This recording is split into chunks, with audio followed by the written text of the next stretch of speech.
In the competition department here, we're looking at a Triumph. Can you tell me a little bit about this particular Triumph? It's a TRW, which is a Sururu 500 side valve, Yeah. and I think this one was an ex white helmet bike. Right. Now, Apparently. some of my people may not know who the white helmets are, so I do, but perhaps you might tell us. I've seen them on Isle of Man or somewhere. It might have been the Isle of Man, but a British display team. Yeah. But they're abandoned now. So. Right. And next door is a grass tracker that's been significantly modified. It's got a sidecar in there. At the moment, it's running a little 140. 140 pit bike engine. Yeah, normally we'd be running a 500. Yes, correct, yes. Yeah. Okay, let's have a quick look over here, because no video would be complete without a Ducati in it. Now, most people associate Ducati with V-twins, but in fact they were very famous for their singles. And some people even cut a V-twin in half to make a super, I forget what it's called, but... Supermoto or something? Yeah. Or not? Now, a bike that's not common in Australia is the Yamaha FS1E, a little commonly called a fizzy bike, 50cc.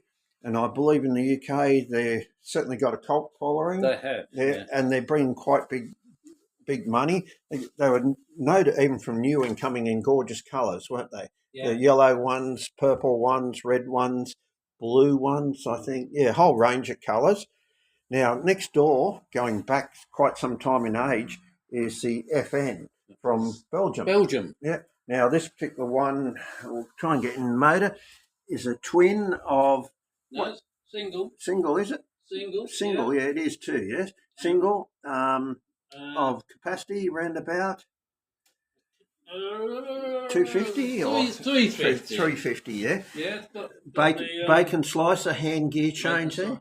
Yeah. So this is one that Neil rode in the Banbury run. Right. Now, for those people that don't know what the Banbury run is, it's a run in England where old bikes and old people Pre-1930. Pre-1930. So maybe, I think from memory, James Robinson. Do you know James? One of the classic motorbike magazines. James, you'll probably be reading this. You can tell us. I think you and your father took two bikes in it one year at the same make. But anyhow, James, if you're watching, put a comment in there. Next door is the Triumph, and this time we've definitely got a twin. And what do we know about this Triumph? It's got the sprung hub rear suspension. I'll try and get in there. Yeah, I think we can see, or people will believe us there.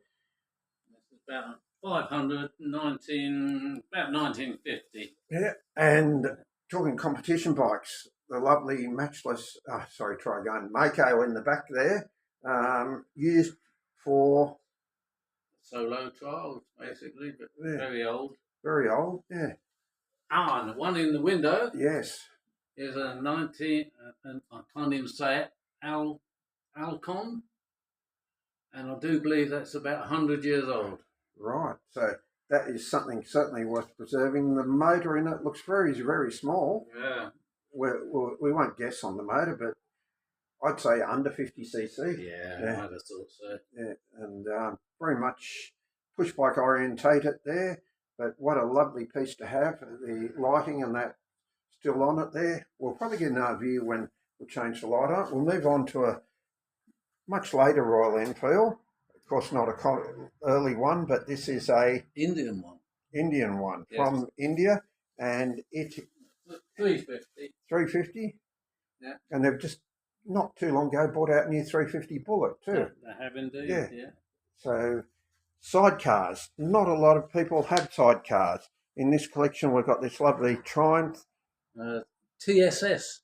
Right, so that's not a real common model, the TSS, is it? No, it's got the 8-valve head. Yeah. Made by Triumph. But wasn't very successful. It's hitched up there with a Watsonian sidecar. Nice little combination there. With the lead and link front forks. Yes, let's take those in there. Hasn't been out for a while, hence the rusty disc. That's all right. First set of corners you come to will soon get rid of the rust. Now, most people are Harley fans. Now, this one here, we'll get in and have a little, oh, there we are. The Triumph's just decided to take itself off. That was very kind of it. Into this Harley back in the 1942, this one. Right, so it's a civilianised version of the Army one. That's correct. Right, okay. So Bobbard style. yeah, WLA. WLC, I do WLC. believe. And if it's a WLC, it meant it was made for Canada. Yeah, exactly. Yeah, so that, we'll let you debate it with us, but it's in lovely condition there. It's been made into a bobber.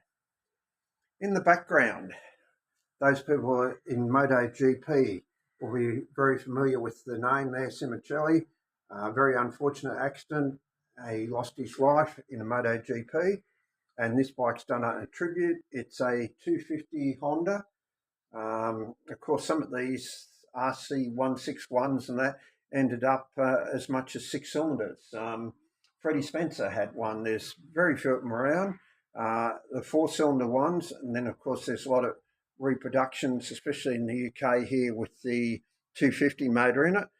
This one's been updated to a Manxton frame, I believe, and it's got disc brakes on the front, and it's got a genuine compliance plate there. Quick look inside there, no just bell mouths, no cover. So that's a lovely tribute bike there. And we'll try and get this other bike now. We're a little bit closer. We talked about this bike, 100 years old. I should think it might be 1922. 1922. Well, if it is a 1922, that's a bit older. Yeah, we're doing a series on 1922 bikes, which seem to have come across both Velocette and 22 Triumphs H model. So this will be an interesting comparison because both of those are much larger, 220cc in the Velocette and the Triumphs are 500.